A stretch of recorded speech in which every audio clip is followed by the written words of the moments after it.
Okay, did you forget everything? Yes. Забыли все. Okay, well I'm going to teach it again. Хорошо, значит буду учить заново. And again and again and again. Заново и заново и заново. Because we had a statue with a head. Поскольку у нас была там голова, статуя истукан с головой. And the head was made out of what metal? И голова была из какого металла? Gold, right. And the head of gold. Да, голова из золота. And the head of gold represents what? И золотая голова символизирует собой что? Вавилон. Babylon. And how do you know that it represents Babylon? Вавилон. Откуда вы знаете, что она Найближчий контекст. символизирует Вавилон? Close, immediate context. Immediate context, that's right. It says right there in the verse. Да, об этом говорится прямо в соседнем стихе. Daniel told Nebuchadnezzar, you are the head of gold. Даниил сказал Навуходоносору, ты это золотая голова. And after you will come another kingdom. И после тебя, сказал он, придет другое царство. So we know that it's a person and a kingdom. То есть мы знаем, что это и человек конкретный, и царство при этом. Nebuchadnezzar the person, but Babylon the kingdom. Навуходоносор это личность, человек, но Вавилон это царство. And then we have chest and arms. И потом грудь и руки. Chest and arms are made out of what Из metal? какого металла? Silver. Silver. And is there any gold left over? Там есть ли какие-то остатки примеси золота? There's no mixture of gold and silver. There's no mixture. Нет никакой смеси золота и серебра, да? Никакой Excellent. примеси. Отлично.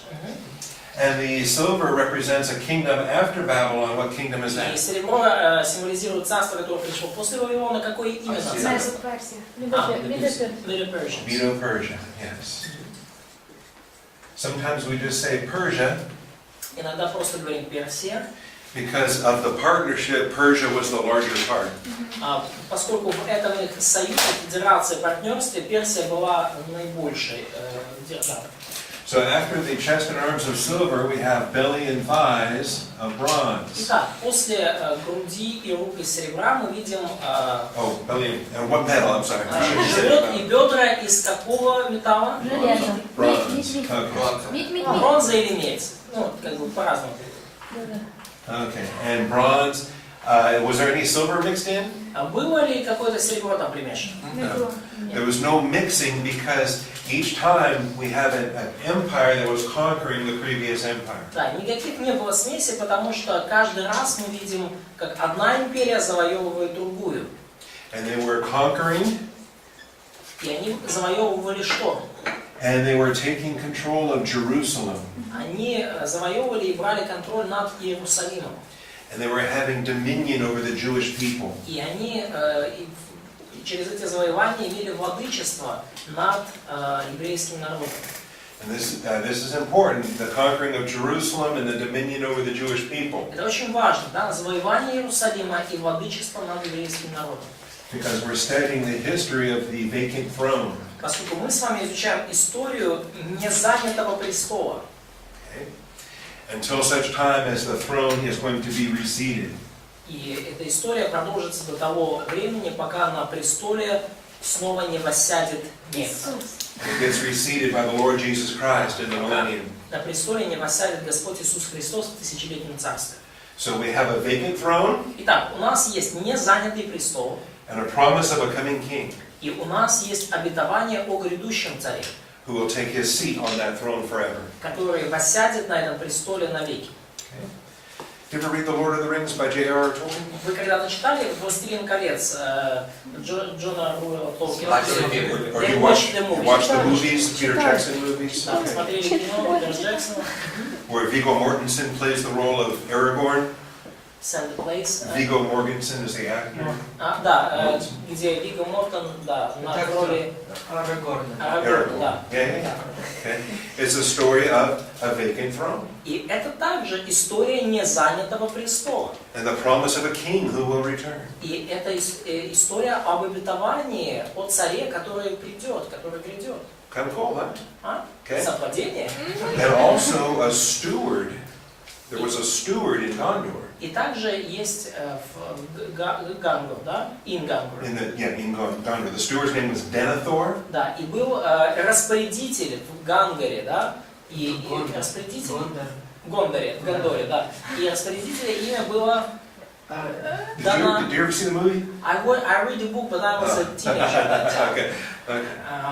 Как расплавляться? Доnator? Denethor. He was crazy. Он был He ненормальный. made a big fire, but Он огоньки постоянно зажигал. he had 2 sons. He was the father of 2 sons, Он был отцом 2 сыновей. Boromir and Faramir. Барамира и Фарамира, да? But you remember that crazy steward? Но помните этого ненормального распорядителя? He did not want the king to return Он не хотел, чтобы царство вернулось, because he wanted to keep the power himself. поскольку он хотел сохранить власть за собой.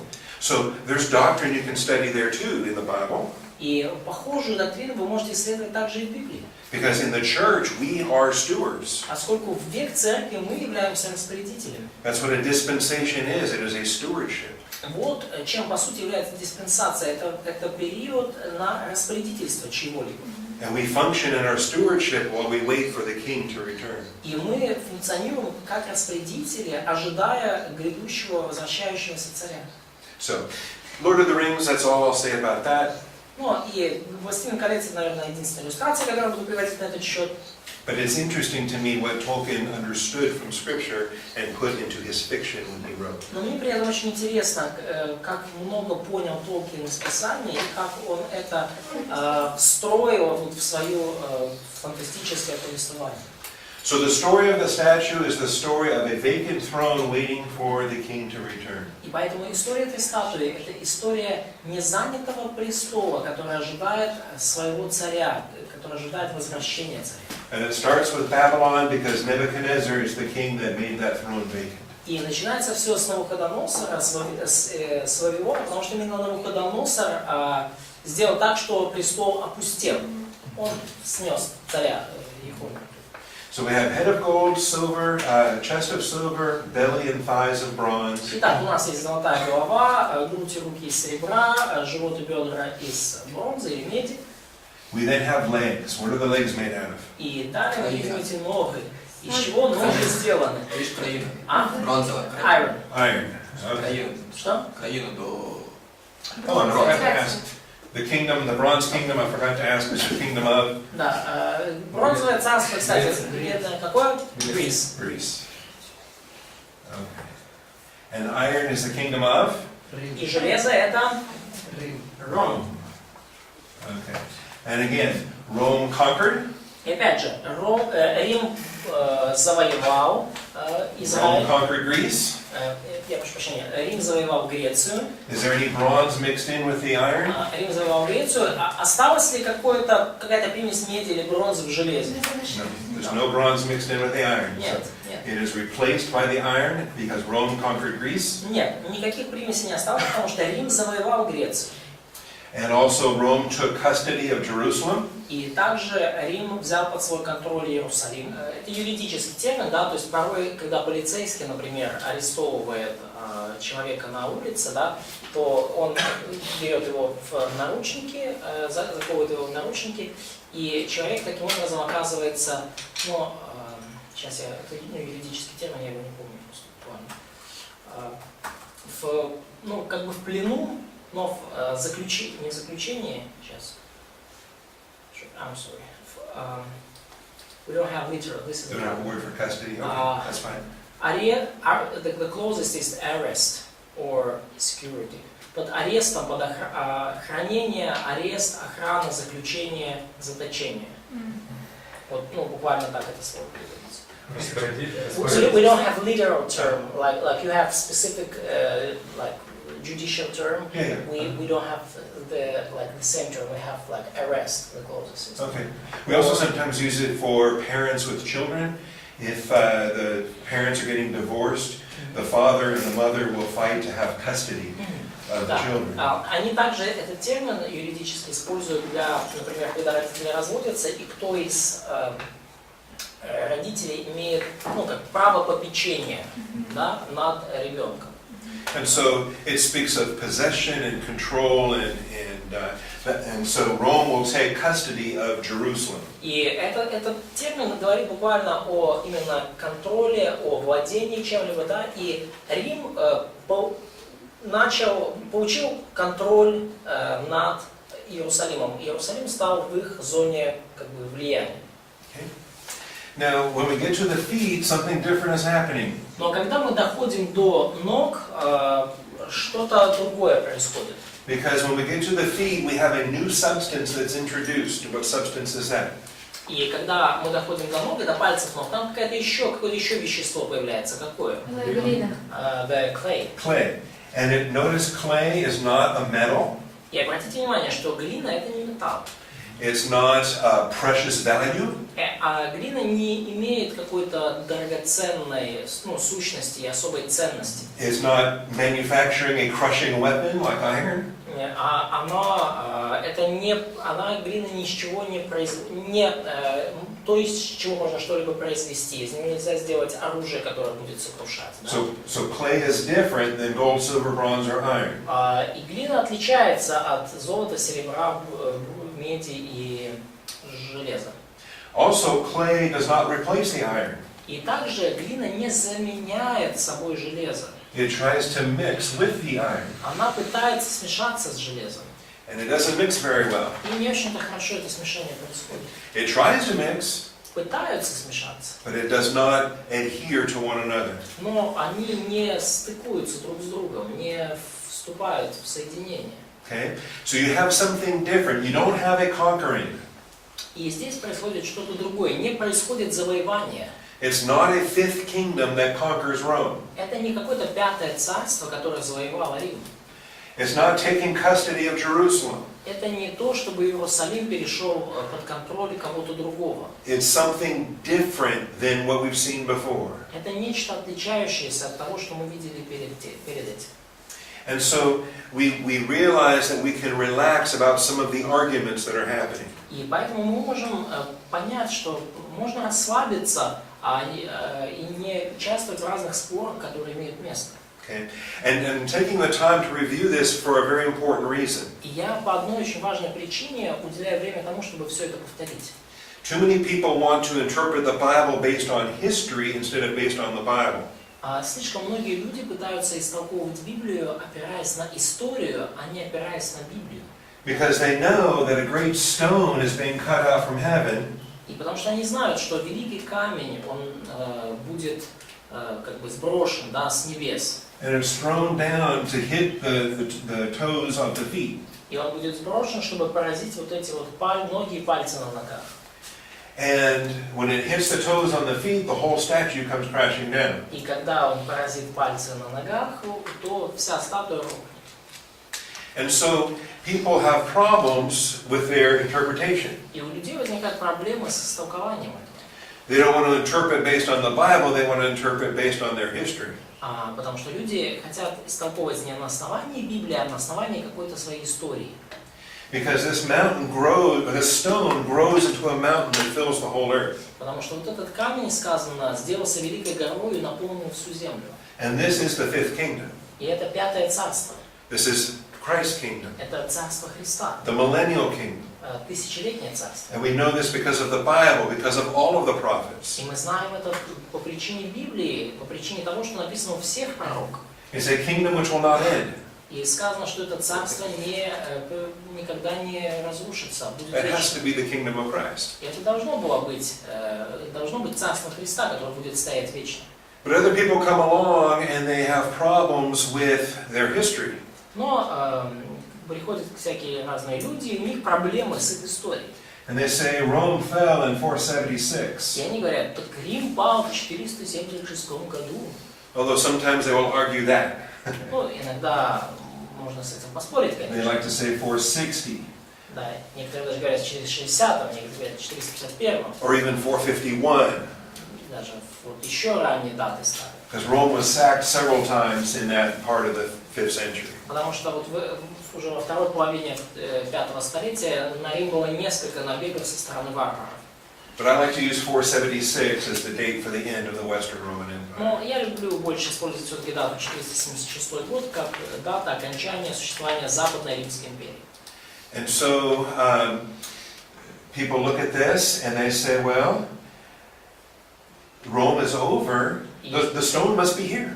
И люди говорят, Рим уже давно закончил свое существование, и камень должен быть уже где-то здесь. Then they say, aha, Потом они говорят, this is the Catholic Church. они говорят, это же католическая церковь, оказывается. And the Roman Catholic Church is what overthrew Rome. Это Римо-католическая церковь, которая, сместила Рим и заняла его место. And Christianity has triumphed over pagan Rome. И христианство, оно одержало победу над этим языческим Римом. And now this mountain has grown to fill the whole earth. И теперь эта гора разрастается, чтобы заполнить всю землю. Because the Roman Catholic Church is now all over the world. Поскольку теперь Римо-католическая церковь распространилась по всему миру. And aren't we having a great time now in the millennium? И теперь у нас уже прекрасное время, мы живем, считай, в тысячелетнем саммите. This is a very bad interpretation. Это очень плохое истолкование. And it's not based on the Bible. Оно не основано на Библии. And it ignores the verses that we were studying yesterday in hymn. И в этом истолковании игнорируются те стихи, которые мы изучали с вами вчера. Other people come along and say, well, wait a minute, the Western Empire fell in 476. Другие люди говорят, подождите, хорошо, Западная Римская империя закончила существование в 1453 году, в 476 году, простите. But there was still an Eastern Roman Empire that in Constantinople that didn't fall until 1453. Но была же еще Восточная Римская империя со столицей в Константинополе, которая упала лишь в 1453 году. Okay? Now they still have a problem. Но тогда еще все равно остается проблема. Because Constantinople did fall. Поскольку Константинополь таки пал. And Christ didn't return and set up the millennium in 1453. В 1453 году Христос не вернулся и не установил тысячелетнее царство. So they have the same problem that these guys have. И у них, у таких толкователей, возникают те же самые проблемы, что и у предыдущих. All right. I believe we stay in the text and we don't have the problems they have. Я думаю, что если бы мы держались крепко текста, то у нас бы не было таких проблем, которые у них возникают. Because we don't have to worry about the fall of political Rome. Потому что нам не нужно переживать о том, когда же все-таки пал политический Рим, Рим как государство. The end of pure iron is not a problem for us. То, что закончилась эпоха чистого железа, для нас не проблема. Because the end of pure iron happened when clay was injected to that pure iron. Поскольку конец чистого железа случился, когда вот в него была, скажем так, введена порция глины, да, когда чистое железо смешалось с глиной. Чистое железо закончилось. And we have this specific statement in Daniel chapter 2 that they came together in the seed of men. И у нас есть очень конкретное утверждение в 43 стихе 2 главы, что это смешение случилось через семя человеческое. And so we have generations of offspring that are being born. И мы видим вот целое поколение вот потомков от этого слияния железа и глины. People groups that are descended from the Latin and the Germanic cultures. То есть вот эти группы народов, да, группы людей, которые произошли от смешения римской, латинской и германской, вот этих племенной культуры. And so we have, Не немцы, а германцы. so we don't have the conquering of Rome, we have the dissolving of Rome. То есть мы видим не столько завоевание Рима, сколько растворение Рима. As it crumbled and dissolved into Latin and Germanic people groups. То есть Римская империя, смешавшись вот с этими германскими племенами, она потихонечку рассыпалась на крошки и растворилась, и образовала вот эту группу романо-германских или латино-германских народов. So you see where we took that from the Bible, from the text. То есть, видите, мы взяли это из Библии, из текста. And we take it from the text, and then we look at the history to see what happened in history. Мы взяли это из текста, и потом мы уже так оглянулись на историю и посмотрели, что произошло в истории. Can I just mention this Roman or Latin German people group, so they would have it's like Spain, Italy, France, Britain, Switzerland, maybe. Right. And this whole process took place in the Middle Ages. Да, то есть весь этот процесс смешения глины с железом происходил в средние века.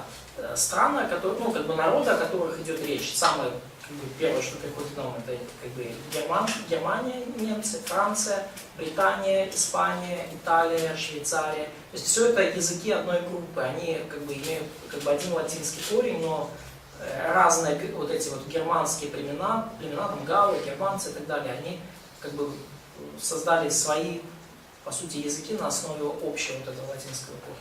Можно уточнить? And it's come through the Middle Ages, through the Renaissance, into the modern world. И все это продолжалось в средние века, и потом еще и в эпоху Просвещения, и вот, ну, в современном мире мы также видим вот эти смешения железа и глины. And what we end up with today in the modern world, it equals what we call the West. И то, что, к чему мы пришли вот в нашем современном мире, это то, что мы называем западный мир. Да?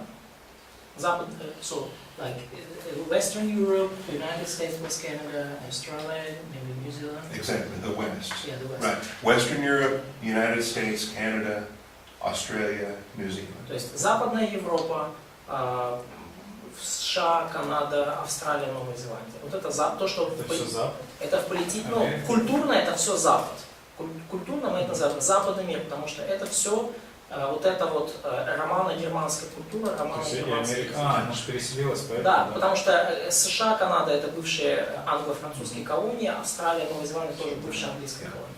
So in terms of languages, they're often thought of as the Romance languages. Да, и как языки вот эти группы называют именно романские языки. German, English, French, Spanish, Немецкий, английский, французский, испанский, Portuguese, португальский, Italian, итальянский, Switzerland, they have maybe French and German. Ну, в Швейцарии там французский и немецкий, да. Okay. So this is called the West. Все это называется Запад. Now it's not a part of our Daniel and Revelation series. Конечно, это не является частью нашего курса. So in Revelation we will see Но, кстати, в Откровении мы увидим, the north что есть еще, помимо Запада, есть еще и Север and the east. и Восток. Okay? And these are going to be, again, great regions of conflict in the tribulation. И вот опять же, Север и Восток, они отличаются от Запада. Это будут территории, где будут большие конфликты во время Великой Скорби. And so I believe that the Slavic people groups and the Russian people groups represent the north and the far north. Я думаю, что вот славянские народы, да, там, включая и Россию, Украину, весь там, вот, южнославянские и так далее, это вот север, да, север и дальний север, с библейской точки зрения. And India and China represent the east. А Индия, Китай и все, что там дальше, это Восток. So again, that's the kind of the world view for eschatology. Это вот как бы такое геополитическое мировоззрение, вот если мы смотрим как бы через призму эсхатологии. But this statue takes us to Rome, which is taking us to the west. Но вот эта статуя, она нам указывает, да, заканчивается на Рим, и Римская империя привела к появлению того, что мы называем современным западный мир. Okay? Question? Можно уточнить? Я не совсем понимаю, вот, когда говорится о том, что там золото, от золота ничего не остается, серебро, это культура имеется в виду, что? Потому что если Грецию и Рим брать, то в Греции осталась и культура, и язык. Political and military. Ага. Military and political. Да, Military and political. значит, вот это вот перемена, да, и то, что один металл завоевал другой, это имеется в виду в первую очередь политический и военный. Okay. Политическое и военное доминирование. And when Rome conquered Greece, И когда Рим завоевал Грецию, Rome's military and political conquered Greece. Рим с военной точки зрения, да, и политически завоевал Грецию. But Greek culture conquered Rome. Но греческая культура завоевала Рим. A lot of the Greek culture came this direction. Большая часть греческой культуры пошла дальше в этом направлении. Also, this Eastern Empire, the Byzantine Empire in 1453. И также вот эта Восточная империя, Византийская империя, которая закончилась в 1453 году. Usually it's called the Byzantine Empire. Часто называется, обычно называется Византия, да, или Византийская империя. And we think of it as the Eastern Roman Empire. И мы видим ее как Восточную Римскую империю, да? They didn't speak Latin. Но они там не говорили на латыни, They spoke Greek. они говорили на греческом. Their culture was a Greek culture. Их культура была греческой по природе своей. It was a Greek Orthodox culture that brought us the Orthodox Greek Church. То есть, как бы греческая православная церковь там была, да, которая, в общем-то, привела к появлению, допустим, православия вот в нашем контексте. So I actually think it's not the best way to think of it as Rome. Поэтому, с моей точки зрения, даже не совсем корректно мыслить об вот этой Византийской империи как о Риме. They called themselves Rome. Они называли себя, типа, Восточной Римской империей. They called Constantinople the second Rome. Они называли Константинополь вторым Римом. But they spoke Greek. Но говорили на греческом. Okay. Like Peter the Great and Петр, Ivan.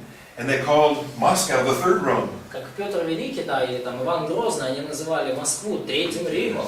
But they didn't speak Latin either. Но они также на латыни не говорили. They weren't a Roman culture. Они не приняли латинскую, римскую Right? культуру. Spoke Russian, had a Russian culture. Они говорили на русском, и у них была русская культура. So I don't think Peter the Great was Roman, and I don't think the Byzantines were Roman. Я не думаю, что Петр Великий был римлянином, и я не думаю, что византийцы были римлянами. And it doesn't matter anyway, На самом деле это не так уж и важно. because this iron gave way when it was injected by the clay, and then it collapsed. И потому что это железо, оно, в общем-то, пало тогда, когда смешалось с глиной, да, и вся вот эта, Римская империя, по сути, раскрошилась, растворилась. And that was phenomena that happened in the West, not in the East. И этот феномен, да, как бы растворение римской культуры и формирование новых народов, он происходил именно на Западе, в Западной Европе, не на Востоке. А все-таки в каком году это можно считать этот переход? Приблизительно, на что преподаватель ориентируется? Переход от, распад или... Железо, да? Да, чисто железо глина. So, what was the period of this dissolving? You said like Middle Ages or like maybe 5th, 10th century. What was the major? Oh yeah, the feet. The feet is today at point 19 in the outline. It's the feet. So since 5th century till today. Yeah. Да, с точки зрения 476 преподавателя это 2017. с 476 года и до наших дней. The feet. We haven't seen the toes yet. Мы пока еще не видели на этих ногах пальчики. Мы не видели еще 10 этих. I hope we see the toes soon. Но я надеюсь, что уже скоро. That means we're close to going home. И это будет значить, что мы уже близки к тому, чтобы отправляться домой. Ура. Okay, so that's a review from yesterday. Это краткий обзор вчерашнего дня. But it's very important because if we get chapter 2 right, the rest of the book is easy. Но это очень важно, потому что если мы поняли правильно вторую главу, то все остальное уже легко. Chapter 7 is going to repeat the whole story, but it's going to use beasts instead of a statue. В главе 7 вся эта история повторяется, только там используются звери вместо истуканов. Chapter 8 is going to zoom in to focus on Persia and Greece. В 8 главе повествование как бы делает такой зум, да, эффект зума, увеличения, и фокусируется в первую очередь на Греции и Рим, простите, на Persia and Greece, на Персии и Греции. And then chapter 11 is going to zoom in again to focus strictly on Greece. И в 11 главе еще больше зума и фокусировка уже чисто на греческий период. And so, really, the whole book is told right here. И на самом деле вот во второй главе нам излагается уже вся книга. I also failed yesterday И вчера я допустил ошибку также, in my introduction to the book делая вступление к книге. to give you the simplest way to divide the book of Daniel. You just forgot. I just forgot to tell. Да, я забыл вам просто дать очень простое разделение книги Даниила. You can divide Daniel in half. Вы можете разделить Даниила на две половины. Chapters 1 through 6 is the first half, chapters 7 through 12 is the second. И главы с 1 по 6. Первая половина, 7, 12, вторая половина. And I feel bad because this is simple and it's easy to learn. И я плохо себя чувствую из-за того, что я забыл, потому что это же так просто и легко запомнить. And I feel really bad because this is going to be on your test. Я еще хуже себя чувствую, потому что это же будет в ваших экзаменах. So chapters 1 through 6 are the stories of Daniel. И в главах с 1 по 6 мы видим истории книги Даниила. And all the stories you learn as a child in Sunday school. Все эти истории, которые многие из вас выучили в воскресной школе еще, будучи детками. So the story of how they were captured and sent to college. Истории о том, как их взяли в плен, как их послали в колледж, в университет.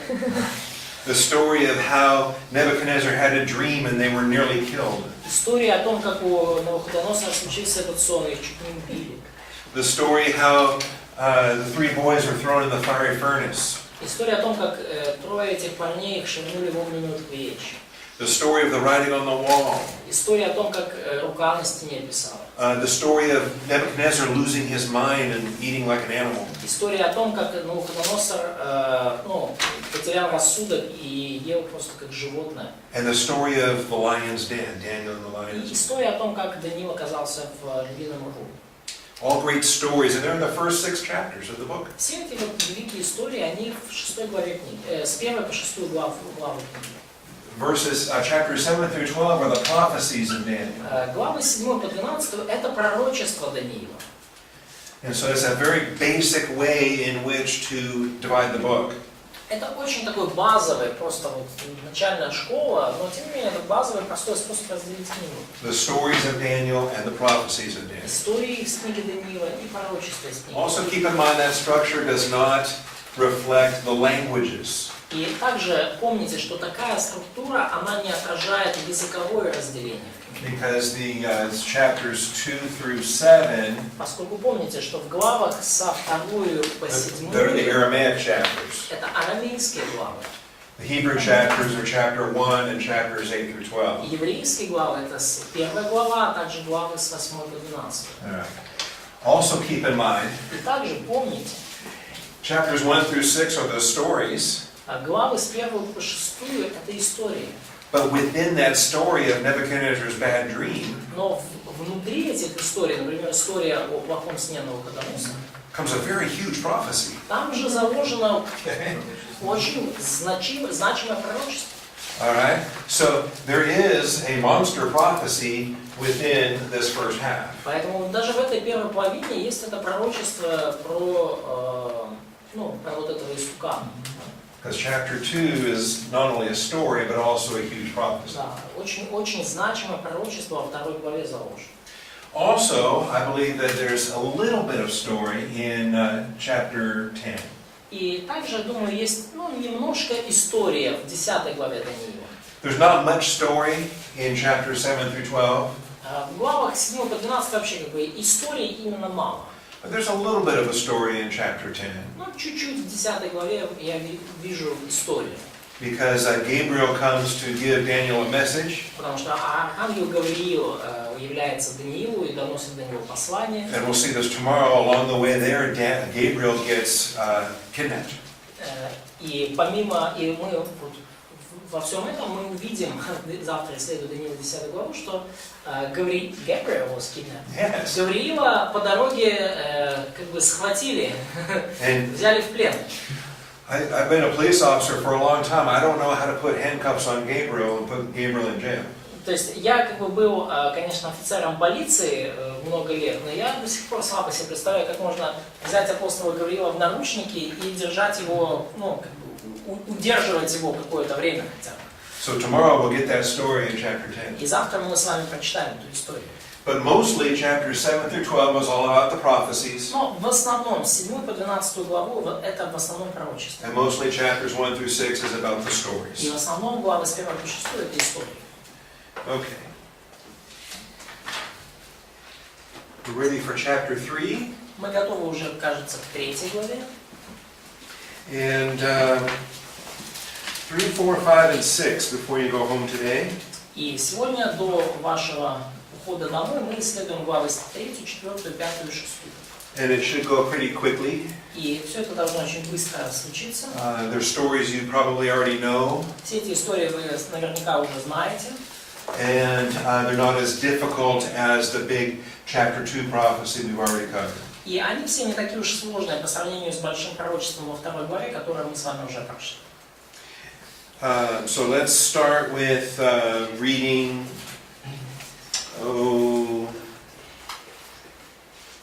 the first 7 verses of chapter 3. Поэтому давайте начнем с того, что прочитаем первые 7 стихов 3 главы. Царь Навуходоносор сделал золотой истукан высотой в 60 локтей, шириной в 6 локтей, поставил его на поле Иер в области Вавилонской.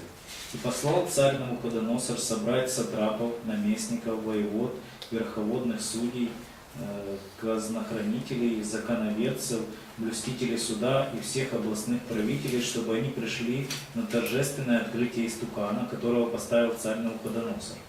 И собрались сатрапы, наместники, военачальники, верховные судьи, законохранители, законоведцы, блюстители суда и все областные правители на открытие истукана, которого Навуходоносор царь поставил, и стали перед истуканом, которого воздвиг Навуходоносор.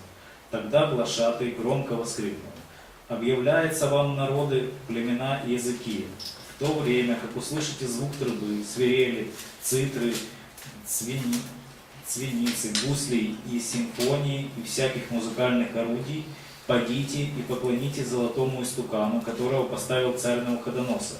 А кто не пойдет и не поклонится, тот час брошен будет в печь, раскаленную огнем.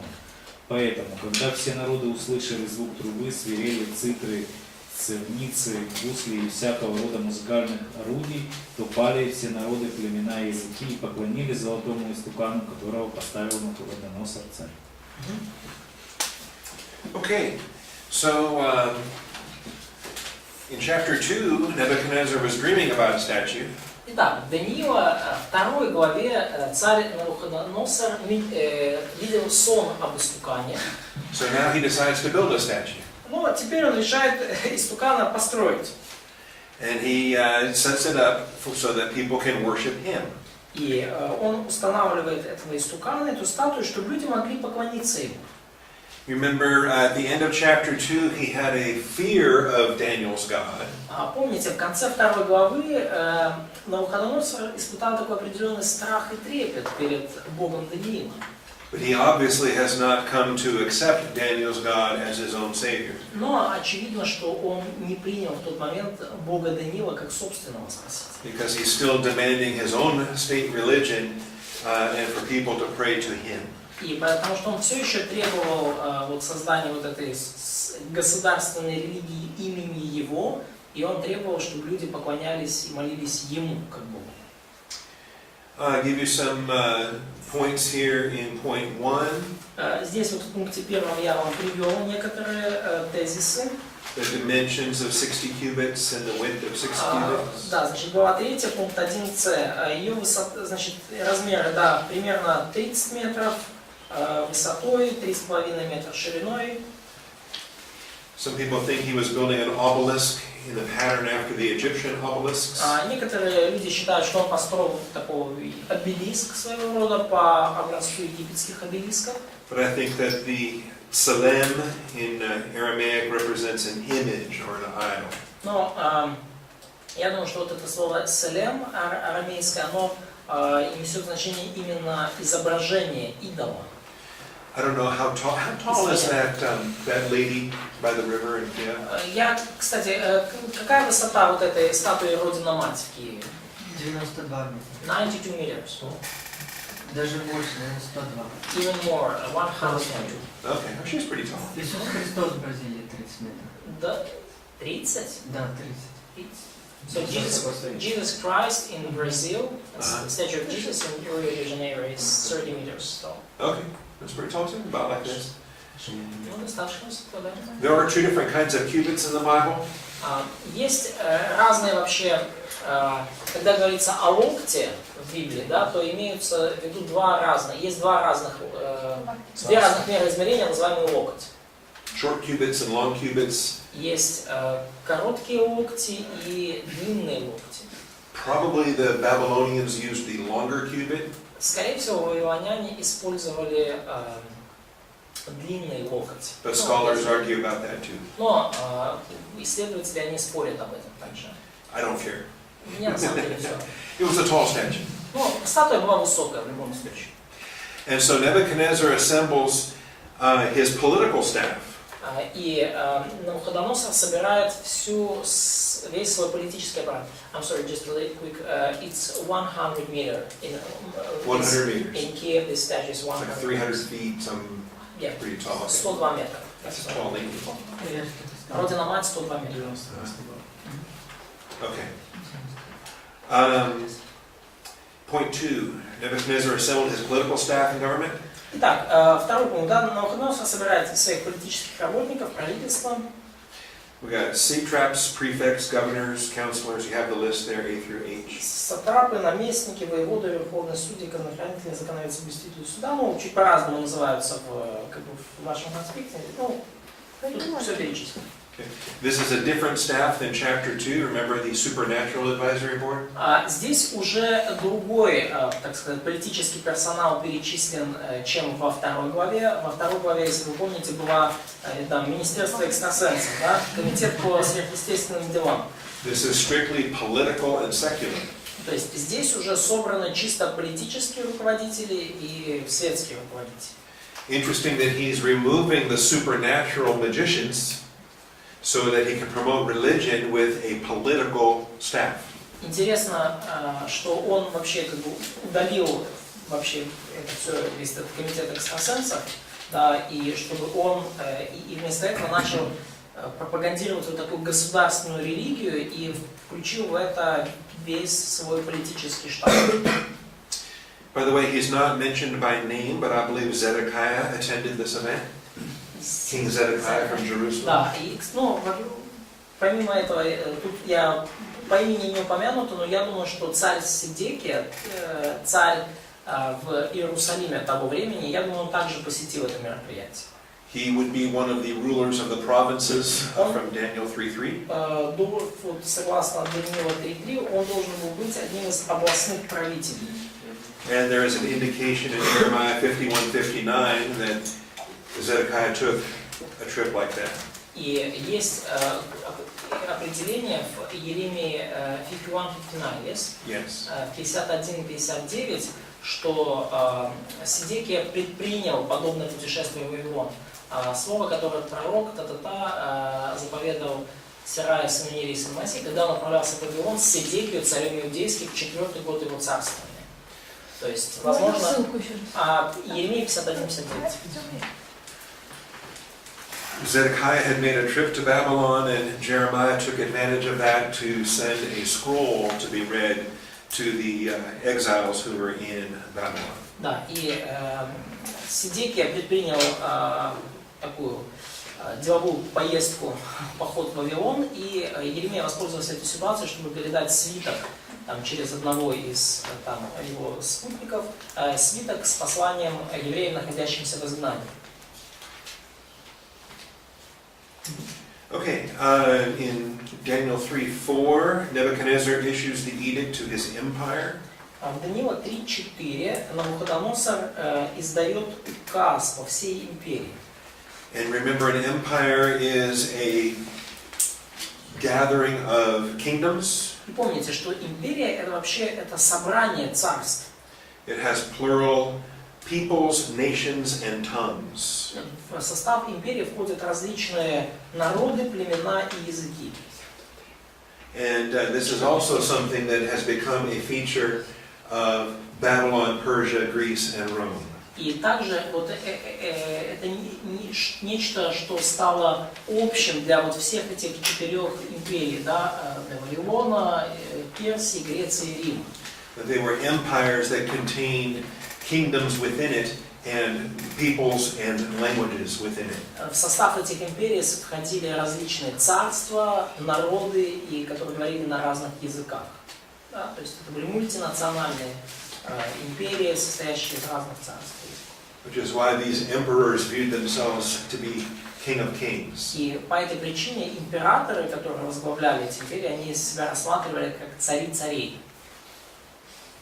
Okay.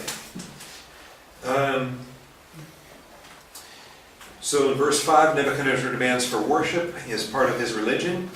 В стихе 5 мы видим, что Навуходоносор требует поклонения вот этому истукану, как часть государственной религии его. So his state religion has an impressive image.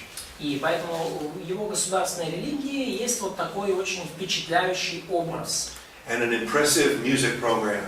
И у них также довольно впечатляющая музыкальная программа. Do you know any religions that have very impressive images and impressive music programs? Вы знаете какие-то религии, у которых впечатляющие образы, такие впечатляющие изваяния, изображения, и музыкальная программа также впечатляющая? They build glorious. Которые строят такие величественные храмы или изображения, статуи. Мормоны. Mormons, Hindus. A lot of religions do. Многие религии. Буддисты. Буддисты, да. Sadly, a lot of Christians try to do the same thing. К сожалению, многие христиане пытаются сделать нечто подобное. They want to build a big fancy church. Они хотят построить такую большую, это очень такую классную церковь, такую художественно оформленную. So their church building can become an image to the community. То есть такое здание церкви должно стать вот такого рода образом для общины. They want to build a big impressive music program to go with that. И они ко всему этому дополняют еще такую впечатляющую музыкальную программу. And they forget that the first mission of a church is to teach the Word of God. И они забывают о том, что первым и главным делом церкви является проповедовать и учить Слово Божье. Колокола. So the bells in Orthodox churches, the Orthodox buildings. Yeah, the Orthodox Church has a lot of images and a lot of bells. Yeah. Да, в православной церкви есть множество таких изображений и множество тоже колоколов, музыкальная программа вообще. Okay, so if you don't go to church, you must die. И поэтому, если вы не пойдете в эту церковь, то умрете. If you don't bow down and worship the image, you're going to be thrown in the furnace. И если вы не пойдете и не преклонитесь перед этой печью, то будете брошены в раскаленную огнем печь. So Shadrach, Meshach, and Abednego have a problem. Итак, у Сидраха, Месаха и Авдинага возникла проблема.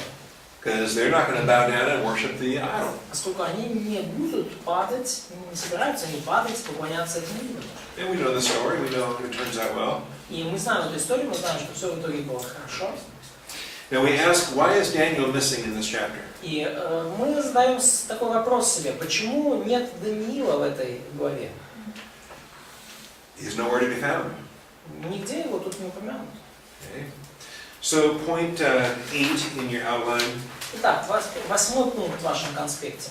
We can speculate together, or we can guess about some things. Мы можем с вами немножко тут предполагать, выдвинуть несколько гипотез. But the real answer is we don't know. Ну, на самом деле ответ у нас такой, мы просто не знаем. He certainly did not bow to the idol. Однозначно он не поклонился этому идолу. He probably was not in town. И, скорее всего, его даже не было в городе. It's likely that he was off on a business trip somewhere. По всей вероятности, он отлучился в какую-то деловую командировку куда-то. It's possible Nebuchadnezzar sent him somewhere on purpose. А возможно, что куда-то его Навуходоносор отправил подальше с какой-то целью. Maybe Nebuchadnezzar sent Daniel out of town so before he could set up his statue. Может быть, Даниил даже отправил, Навуходоносор отправил Даниила подальше из города на время установления этой статуи. I do know in chapter 8 Daniel sees a vision of the city of Susa. И я знаю, что вот в Даниила 8 главе мы видим, что он видит видение в городе Сузы. Да? И видел я видение, когда видел было в Сузах, в престольном городе. He sees in a vision in Daniel 8:2 that he's in the citadel of Susa, which is in the province of Elam, beside the Ulai Canal. Да, и во втором стихе говорится, что видел я видение, когда видел, я был в Сузах, в престольном городе в области Иламской, как бы у реки Улая.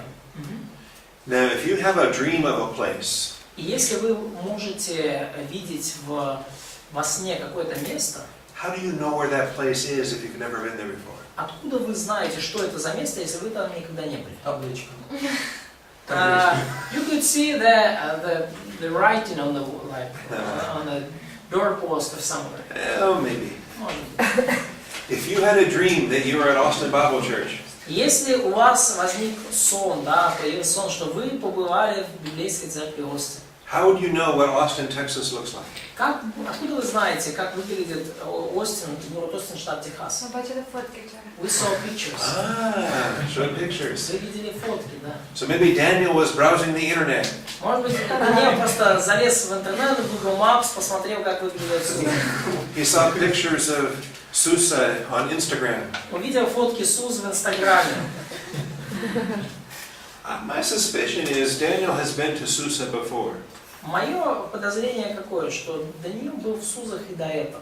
And he may have had travels there on official government business for Nebuchadnezzar. И вполне возможно, что он осуществлял путешествие туда, как премьер-министр, по сути, представитель правительства Навуходоносора по деловым политическим вопросам.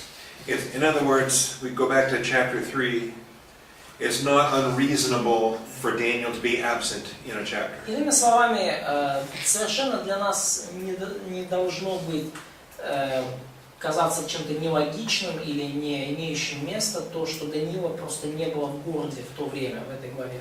In the ancient world, when people took a trip, they were gone for weeks or months or years. В древнем мире, когда не было самолетов и поездов, если человек отправлялся в деловую или какую-то там политическую поездку, какое-то путешествие, это могло занимать недели и месяца.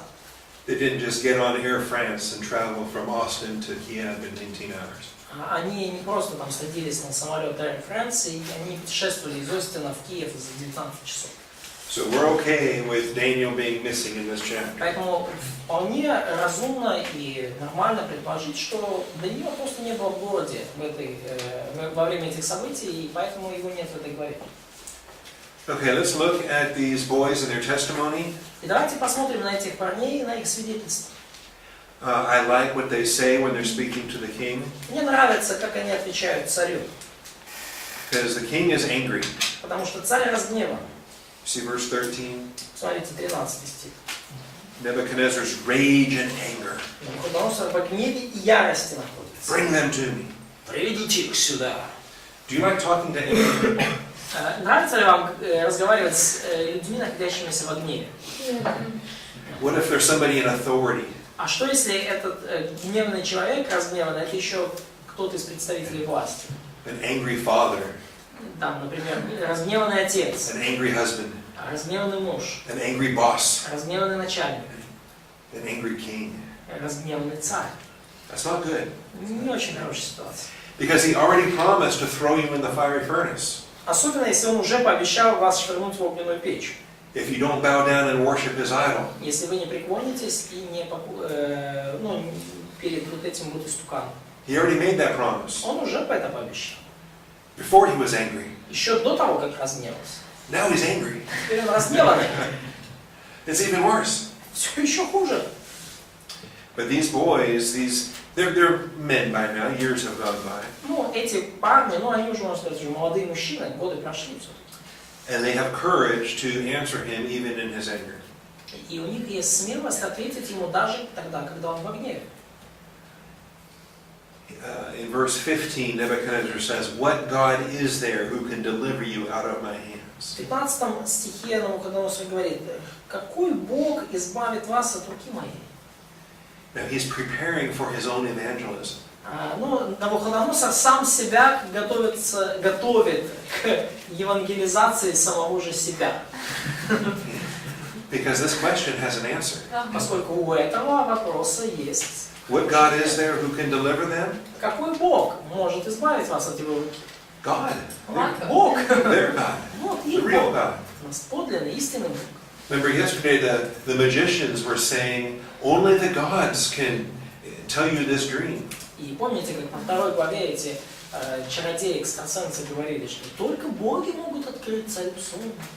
So they were making statements preparing for Nebuchadnezzar's То evangelism. есть они уже тоже делали вот такие утверждения, готовившие царя Навуходоносора к евангелизации. And now Nebuchadnezzar himself is asking a question that prepares for his own evangelism. И теперь уже сам Навуходоносор задает вопрос, который его же готовит к его же евангелизации. And so I love the answer they give in verse 16. Мне очень нравится ответ, который они дали в 16 стихе. Nebuchadnezzar, Навуходоносор, we don't have to answer you, мы не обязаны, в общем-то, отвечать тебе, but we are going to answer. но мы ответим. Okay? Our God whom we serve is able to deliver us. Бог наш, которому мы служим, силен спасти нас. He is able to, Он способен спасти нас. but he might not. Но может и не спасти. If he does, that's great. Если Он спасет нас, отлично. But even if he doesn't, Но если же и не будет того, если же и не спасет, that's also great. тоже великолепно. He is able to deliver us, Он силен, Он способен спасти нас. and we serve him. И мы служим Ему. And even if he doesn't deliver us, И даже если Он нас не избавит от этого, we still serve him. мы все равно будем служить Ему. And so this prayer, this answer that they give, И вот эта молитва, этот ответ, который они дали, it should be our lesson for our prayers. это наш урок для нас и для наших молитв. For everything we're praying for, За что бы мы ни молились, God is able. Бог силен. We're praying for finances, Он все может. Мы можем молиться за нашу финансовую жизнь, or we're praying for employment, за трудоустройство. or we're praying for a loved one with a sickness. Или мы молимся за близкого нам человека, который болеет. Pastor Mark Perkins, we just learned, has leukemia.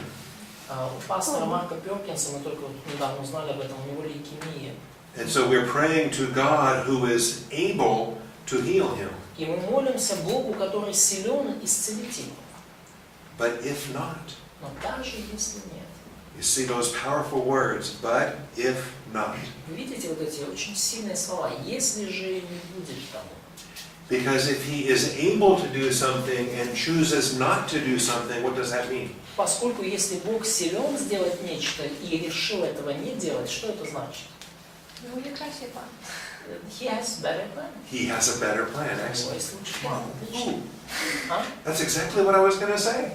Кто сказал? Это я хотел это сказать. Okay, Katya gets 5 extra points. Да, Катя получает 5 баллов к дополнительным. Excellent. Бонус. And so the answer is beautiful in point 9 of your Ответ notes. отличный, замечательный. Это 9 пункт вашей заметки.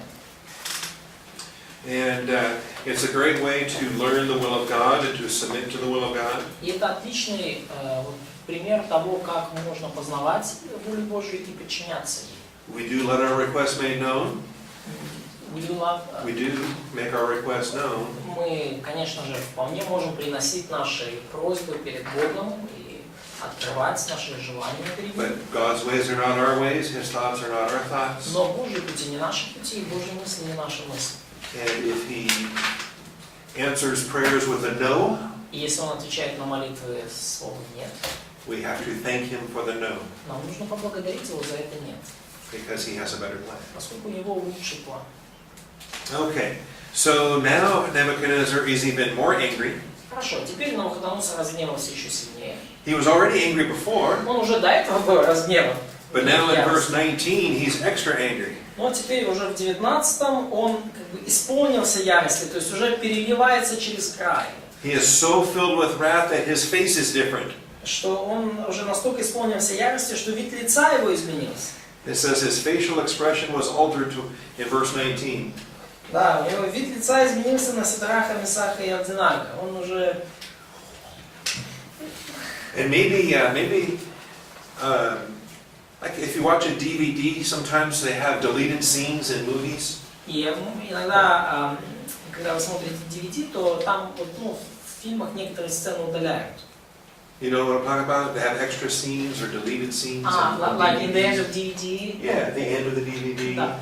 Ага, в конце DVD часто есть, в конце фильмов есть вот эти не вошедшие в фильм сцены. Джеки Чана. Да, Джеки Чан. Especially Jackie Chan movies. Yeah. So I hope when we get to heaven, God will show us this deleted DVD scene. Да, я думаю, что когда мы попадем на небеса, Бог покажет нам вот эти вырезанные сцены. I want to see what his face looked like when he changed his face, filled with this great wrath. Я хотел бы посмотреть на лицо Навуходоносора, когда у него, когда он исполнился ярости, и вид лица его изменился. I just think it's funny to laugh at angry people. Мне просто весело, забавно смотреть на разгневанных людей. На экране особенно. Especially when it's there on the screen and not right behind you. Uh-huh. So they get thrown in the furnace and it gets heated up 7 times more than usual. Да, итак, их швырнули в печь, и печь раскалили в 7 раз больше обычного. And it's so hot that the soldiers who throw them in there, they die. И настолько горячая печь, что даже солдаты, которые туда швыряли, они погибли. And that's no fair. Это нечестно, это несправедливо. I used to put people in jail. I don't want to die getting close to the jail. Да, то есть у меня были обязанности, да, как бы отправлять людей в тюрьму, да, ну, как бы сажать людей в тюрьму. И я бы не хотел умереть на подходе к тюрьме. But the soldiers died that were putting them in because the fire was so hot. Но солдаты, которые должны были их бросить в печь, они умерли, поскольку такое было горячее пламя. Okay. And we know that when he looks in, И мы знаем, что когда Навуходоносор заглянул в печь, and there's a 4th man in there. он увидел там 4-го человека, 4-го мужа. Well, we threw 3 men in there. Так, подождите, а мы же кинули туда 3. Where did the 4th man come from? Откуда 4-й взялся? You know, if you're counting inmates at count time, you don't want to have an extra inmate. То есть, когда вы там пересчитываете в конце дня там, или в начале дня заключенных, вы не хотите, чтобы кто-то лишний там оказался в камере. You don't want to be missing any inmates either. Ну и вы также не хотите, чтобы кто-то потерялся. И в том и другом случае проблема. But you certainly don't want an extra inmate sneaking into jail. Но в любом случае вы не хотите, чтобы кто-то лишний проник в тюрьму извне. And the 4th man, who's this 4th man? И кто этот 4-й муж? Божий сын. Сам It's the Son of God, yeah. Сын Божий. And he testifies to that. И Навуходоносор свидетельствует об этом. He says he's like a son of the gods in verse 25. В стихе 25 он говорит, вид 4-го подобен сыну богов. Ну, в английском, да, сыну Божьему. And if he's speaking like a pagan, he might be speaking of gods plural. И, ну, будучи язычником, он мог говорить о богах во множественном числе. But in Hebrew and in Aramaic, Elohim could be God singular. Но в еврейском и арамейском вот это слово «элохим» может означать Бога также и в единственном числе. And so it may be speaking here that he's even testifying to the Son of God. Like the only God, the one and only God. Да, то есть, поэтому вполне возможно, то есть, словом «элохим» не передается число точно. То есть, может означать и многих богов, может и одного Бога. Вполне возможно, что в данном стихе он свидетельствует о сыне единого Бога, да, то есть, о сыне Бога. Или, будучи язычником, он может говорить о сыне богов, то есть, из текста, из слова этого места. Again, it would be a coincidence and it would be an accident on his part to be speaking the truth. И опять же, как бы с его стороны это будет своего рода такое совпадение и интересно, если он в этот момент скажет, сам того не зная истину. Well, I'm over time, right? Okay. Well, we'll finish this chapter and then take a break. Закончим эту главу и пойдем на перерыв. So, he brings them out, he gets saved. Итак, он приказывает им выйти, и он в этот момент получает спасение. He asked them if the Most High God had saved them. И он спрашивает их о том, называет их рабами Бога Всевышнего, да, и он говорит, что Бог Всевышний спас их. Daniel 3:26, he's the Most High God, El Elyon. Да, в 26 стихе он называет, да, «Одинавые рабы Бога Всевышнего». El Elyon is a primary Gentile title for the God of Israel, the Most High God. Бог Всевышний – это такой языческий термин, языческое обозначение Бога Израиля. То есть язычники называли израильского Бога Богом Всевышним, Эль-Элион. In your notes under point 11c, В ваших заметках в пункте 11c I give you 8 subpoints about El Elyon, the Most High God. я дал вам аж 8 подпунктов по поводу Эль-Элиона, Бога Всевышнего. So you can read that on your own and learn something. Можете почитать в свободное время перед сном, что-то узнаете. Okay, and then real quickly, И очень быстренько.